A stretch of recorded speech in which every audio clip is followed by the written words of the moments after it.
My name is Julio del Sesto. I'm a journalism professor, a media producer, and a musician. And this is my friend and world traveler, Sparky von Plinsky. Yeah, that's his real name.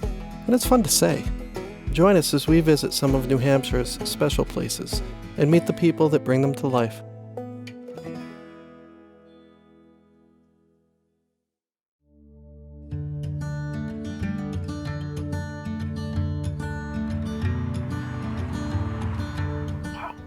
It looks big from up close. Yeah. I mean, in the end, it's just hiking, right? It's just 1 foot in front of the other.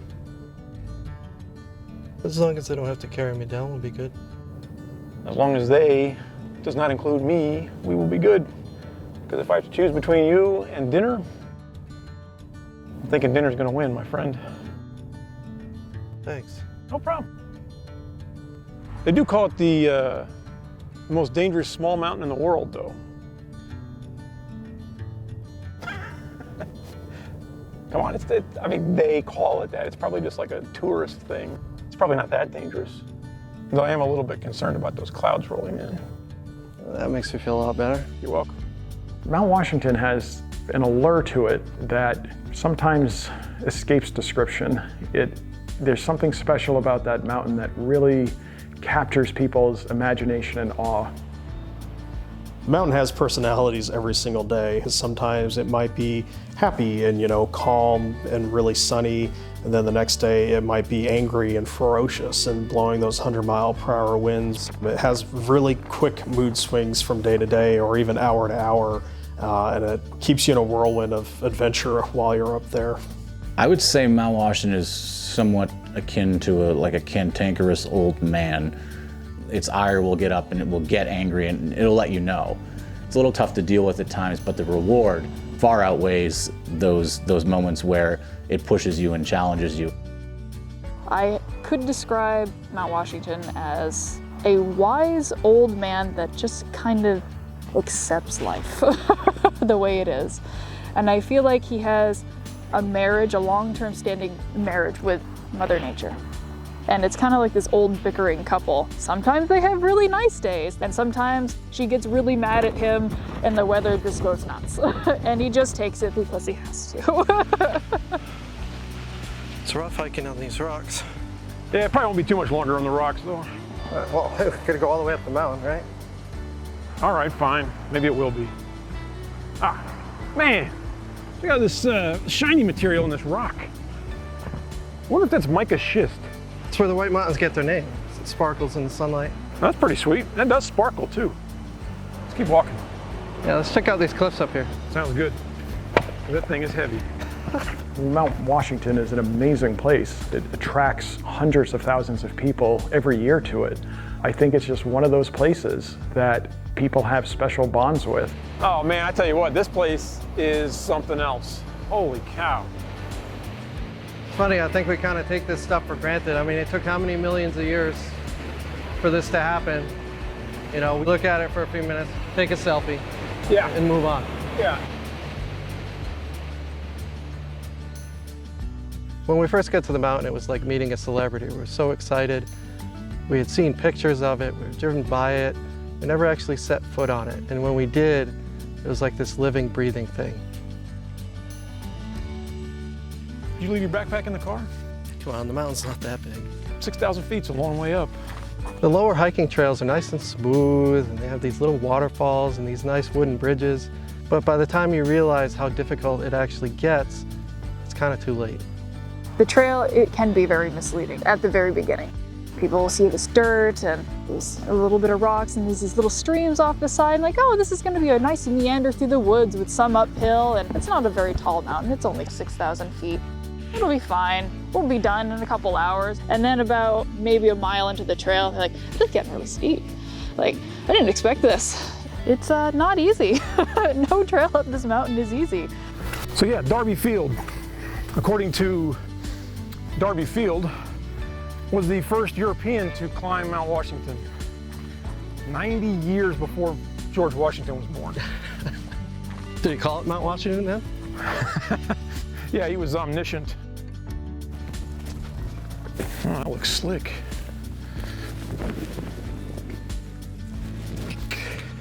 I got this. I got this. Yes. Well, it didn't go exactly as planned. But I will have you know that I did stick the landing to some extent. It wasn't a 10.0, but okay, so maybe it was like a 1.0, but I did land it.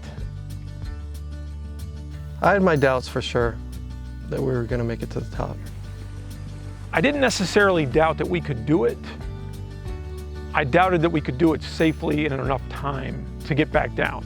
We see a lot of people that are unprepared, and people underestimate it a lot. So we're on the Ammonoosuc Ravine Trail, Yeah. and Ammonoosuc means small, narrow fishing place. Yeah, looks like we're here. Be careful there, Spark.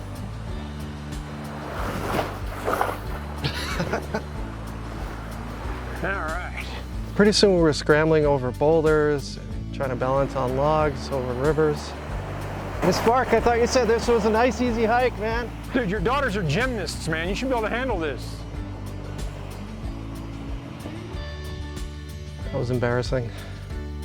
Mount Washington just has a dangerous edge to it that I think a lot of people don't necessarily understand or appreciate.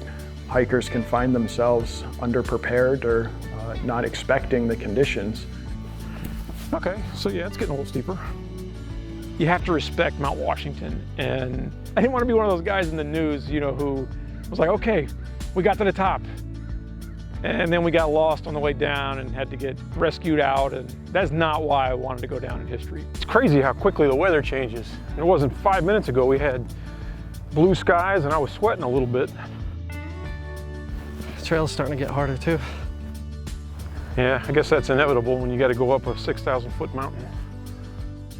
You got this one, Spark? Oh, great, another log.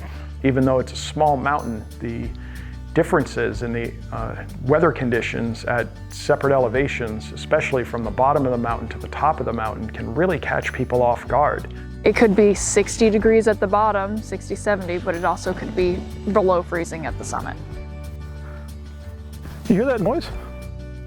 It's probably me breathing. Well, I mean, yeah, there's that, but it sounds like a train or something. On a mountain? It's very easy to get lost, and in fact, we did. I'm kind of glad we did, though. This is hard work. Yeah, I blame you for this.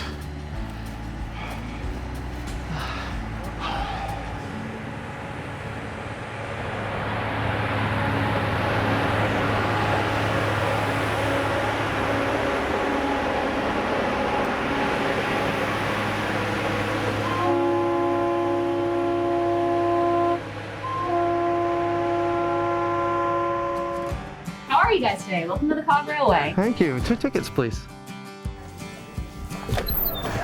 This is gonna be sweet. This is gonna be sweet, dude. Get to ride a train? All aboard!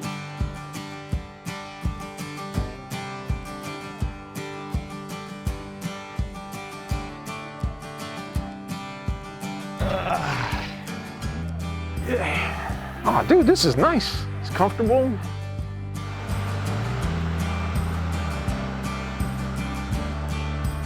And I am glad we walked back down to get the train. Yeah, I'll have to agree with you on that one. And my feet definitely agree with you on that one. A lot of people found Sylvester Marsh crazy when he proposed this notion, and it was all born out of an experience he had on a hike, and he wanted to harness the burgeoning tourism economy of the White Mountains by building an alternative to hiking, a way to ascend the mountain that didn't involve having to get yourself there by means of your own 2 feet should you not want to or be physically unable to. And people thought that was not practical, possible, or even if he could pull it off engineering-wise, profitable. And there are naysayers even now, even though we've been in existence for so long, they come here, they look at the track, they look at the ascent angle, and they say, that's preposterous, that's ridiculous. That's insane. Like, how do you get a train to go up that? I'm having a hard enough time getting my feet to go up that. Okay, welcome to the Cog Railway, everybody. My name is Terry. You picked a beautiful day, by the way. It's about 35 degrees up there, 100-mile views, and hardly any wind. It's almost a near perfect day up there.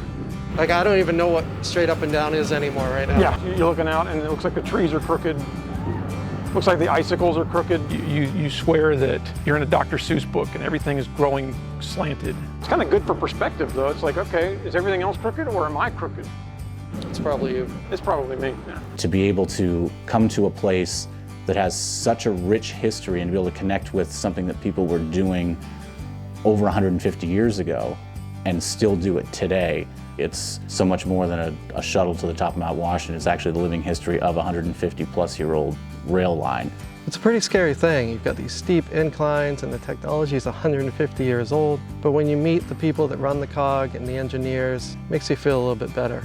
It's not any less scary, but it helps. And if you're not afraid of heights, what I'll ask you to do next is look out the left side of our coach and straight down. That's called the Great Gulf over there. It's like 3,000 feet straight down off the left side here. Right there? Right there. Do they have to put the train right next to a 3,000-foot drop? I'm gonna keep looking at the summit, okay? All right, suit yourself. The thrill does not wear off. You have a combination of a little bit of nervousness, excitement, and hyper-focus. You get beyond tree line and you're unsheltered from the wind, so it will assault the train. You can get rapidly changing conditions, and from the base to the summit you can have temp differentials that are close to 50 degrees at times. There are some times where you have to let the weather win, and there are other times where you go up in it and you give the guest an experience of maybe you don't have a great view today, but you're experiencing some of the most extreme conditions that you can venture into in the world. It's thrilling. The summit's right over there. You think people will believe us if we tell them we hiked it? We do have to actually walk from here to there, so that is hiking. And it is, there's a little bit of an elevation. That's a couple of steps up, yeah. You know, there's no way you'd be able to build a train up a mountain today, especially on protected lands. But I'm glad it's there. I think it gives people that otherwise wouldn't be able to get to the summit an opportunity to experience it. All right, let's go. There's a lot of hiking to do here. Oh my goodness. Let's go find this summit. I think our ride is leaving. That's how we can get down somehow, right? I think the fact that the summit is a state park and is part of a very, very unique and special state park system is something that the whole state can really take pride in. And the top of Mount Washington is managed by our crew at 24/7, 365 days a year. We are responsible for really everything that happens, and we are the main caretakers of the mountain. There are all these entities that come together at the summit, and the state park does an amazing job of managing those relationships and giving visitors this one cohesive summit experience. Totally counts as a hike. Yeah, I think I'm good. Let's do this. Right, ready? It's definitely strenuous, Yeah. you know? Totally. And I mean, there's the danger of like getting distracted by the views and like tripping over a rock. The views really take your breath away. Of course, that could have been the cold, or the wind, or the altitude. Wow. Oh, this is amazing. At least we're hiking a little bit. Woohoo! We made it! All the way to the summit. I'm exhausted. It doesn't get a whole lot better than this. It's kind of nice up here. Hey, I'm taller than you. That's the highest point for like 1,000 miles in any direction. Kind of makes everything else feel small, doesn't it? Yeah, yeah. Kind of makes me feel small. 6,288.76 feet. Now, is that from here or from here? Or is it from here? Well, I don't think that counts, does it? yeah, because I'm not climbing that. No, I'm staying the heck away from that. I might eat off of it though. Sparky really likes ice. Hey, your crunching's kind of killing the vibe up here, man. Should we do mouth closed? What? I couldn't hear you. It's getting windy. Hey, you want to go check out the observatory?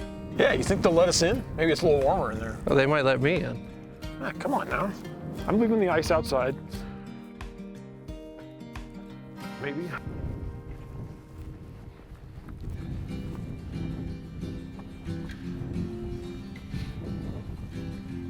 I was really excited to get to the observatory. I always wanted to visit since I was a kid. We met with Ryan, who's one of the observers, and he offered to bring us inside and give us a tour. I guess I didn't know any better. What does it get like really up here? It can get pretty extreme. We can see gusts over 100 miles per hour, 1 out of every 4 days of the month. So it can be pretty windy up here, but it's not just the winds that people have to worry about. It can also get fairly cold up here. So on the extreme end, we've been as low as 47 below Fahrenheit. But when you factor in that wind, it can get really dangerously cold because then you have the wind chill factor, and that can strip away your heat really quickly and cause hypothermia or frostbite if you're not prepared. You see on the back of the tip-top house, there's that ice coating that is coming off sideways. I assume that's because of the wind. What that is called is rime ice, and what it actually does is forms into the wind. What it is essentially is frozen fog. So fog is made up of millions of little nanoscopic water droplets until they hit a surface and cause it to freeze instantly. And on really extreme and really moist conditions, you can see those rime ice feathers growing up to 3, 5, sometimes even upwards of 10 feet up here. Mount Washington is a pretty small mountain, but it has a very deadly reputation. The weather has a lot to do with that. The weather that we experience on the summit of Mount Washington is primarily due to the amount of low pressure systems that we see. We commonly see storms coming up the eastern seaboard or up the Ohio River Valley or across from the Great Lakes. So pretty much any storm that moves through the lower 48 is going to make its way across New England at some point. It was really cool to get in there and see the spirographs and all these other different measuring instruments that they'd basically been using for 90 years to measure some of the most extreme weather on Earth. This is the weather room, so this is basically where most of our instrumentation is recording, as well as where we submit our observations. Up on the tower, which I'll take you to in a bit, we have an instrument called the pitot tube anemometer, and as wind is blowing past it, it's creating a differential pressure within the instrumentation, and how much that differential pressure is will push the needle on this chart further away from the center. So the further away from the center of this chart it is, the higher the wind speeds. On a more extreme kind of day, it might look something like this, where it's actually going off the chart because the winds are so gusty. On this particular day, we registered a wind of 182 miles per hour. So when we measured our 231 mile per hour wind, that was in 1934, and the instrument that recorded that kind of worked similar to a 3-cup anemometer, and as it was rotating was creating clicks, and the observer at the time was listening to those amount of clicks and then calculating the wind speed. They radioed to a secondary observatory to make sure that they weren't, over-calculating anything. Wow, there's so much that goes into this, and it's all awesome. I mean, you must have like top 10 best views from your desk of any place in the country. Yeah. When we give tours, we always like to say, and this is our office view. That's amazing. Yeah, on a clear day, we can see 5 states and 2 countries. So this is some pretty sophisticated equipment, but can you tell us about this? Yeah, that is Nimbus Kitty's new toy, Little Mouse, to give him practice for catching the real ones. So you have a cat in the observatory? We do, yeah. Really, the whole reason for this trip was to meet Nimbus, the observatory cat. We have a long history of cats, pretty much dating all the way back to 1932. Right now, our current kitty is Nimbus. Prior to him was Marty, and then we had Nin and Inga and a whole slew of cats. So is there a reason that started? Yeah, it's kind of twofold. So one is rodent population reduction, but it's also for company. It's amazing how much of a difference having him up here as a companion is. It just puts you in a happier mood. Then Ryan offered to take us up into the observatory tower, which is like a childhood dream. And of course, Sparky's grace was on full display. Working. Oh, son of a... You need a hand, bud? He told me. Oh, Are you okay? I had it. No, I'm good. I'm good. Nice. And that's why you don't stand behind them.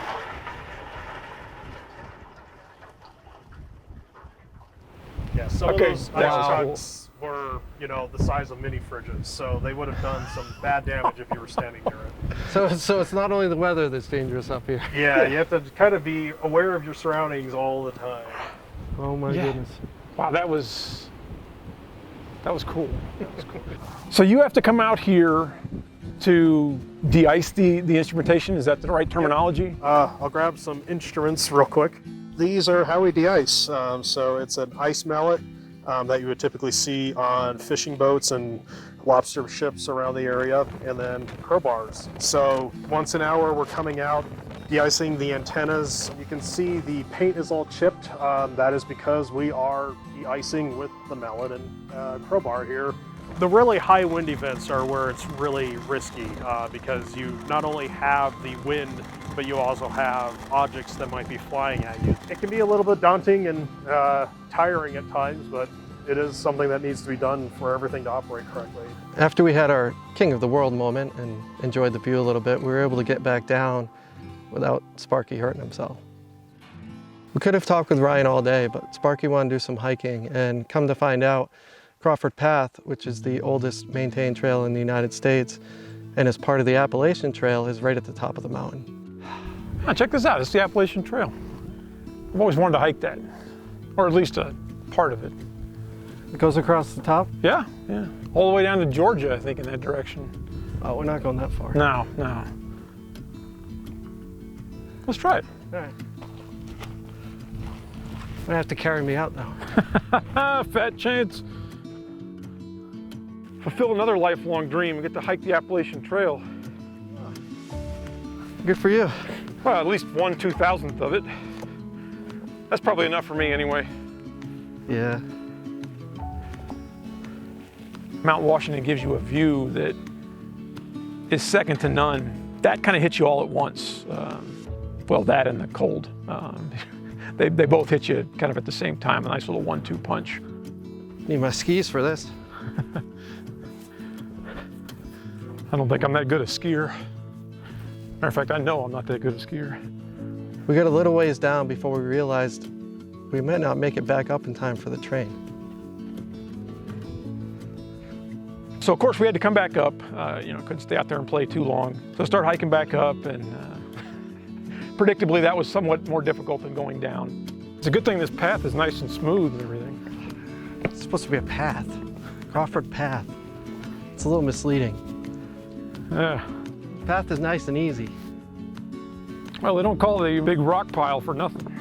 We're hiking up from the Crawford Path. We kind of hike down, we come back up, and it's like, okay, this is kind of cool. And I was like, all right, this isn't so bad. I can do this. You all right? Yeah, that was pretty slick. That was graceful. Yeah. It was cartoonish. First thing that hit was my face right in the snow. Oh, Sparky. Thought I'd be the one falling down the mountain. Getting really tough. Yeah, a little steep. That's where you're supposed to carry me up the mountain? No, I'm pretty sure there's not a spot where I'm going to carry you up the mountain. I thought we agreed on that. Don't think so. We can play that back, but I'm pretty sure there was nothing there. I think we'll have to check your contract. It was a lot more difficult than I expected.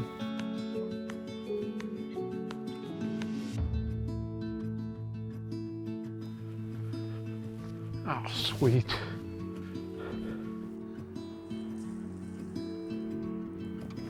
Wow. There's something to be said for, having it be accessible to everybody. They would never see this if it wasn't for the railway or the auto road. What an amazing place. This is. If Mount Washington was undeveloped today, I don't think we would have a road built on it. I don't think we would have a train on it. I don't think we would have as many hiking trails on it. One of the things that I've experienced in working on Mount Washington and serving the public there is sharing the experience with the people who come up here and knowing that without some of these other outlets for them to be able to come to the top of Mount Washington, they would have never been able to get there. And more people are able to experience that and create a bond with Mount Washington, with New Hampshire, with the White Mountains, and with the outdoors in general. And for me, that's incredibly valuable. We balance that outlet to provide outdoor recreation and for people to be able to visit, to make it accessible with a protection of those natural features.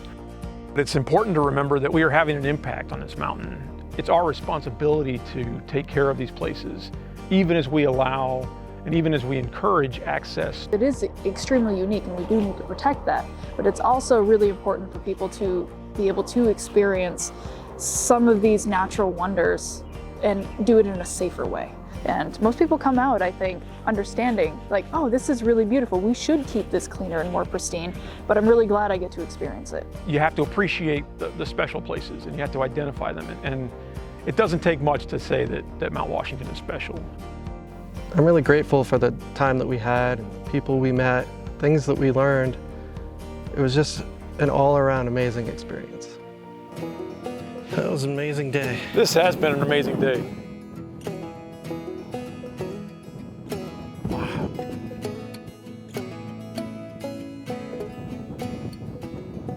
What time did you say the train was? What? You don't want to know. Oh, Sparky. Really? I mean, I could lie to you. It's not good. You're killing me. I might not be, but the mountain will. Probably. So I guess we're walking. At least we know the way, right? Let's go. Where should we go next? I don't know, Winnipesaukee, Kankamangas, those sound pretty cool, right? Give you $5 if you can spell either one of those. Sure, it's W-I Winnipesaukee. It's not that hard. Are there bears around here? Yeah. That makes me feel a lot better. You're welcome. Topeka, Kansas, Topeka, Kansas. All right. I'm totally sucking in my gut right now. Oh yeah, I got used to that pose a long time ago. But we look good. Did you get that sweet jump? Nice. I think there's a like a big noise up in the distance. That was a stupid line. A big noise.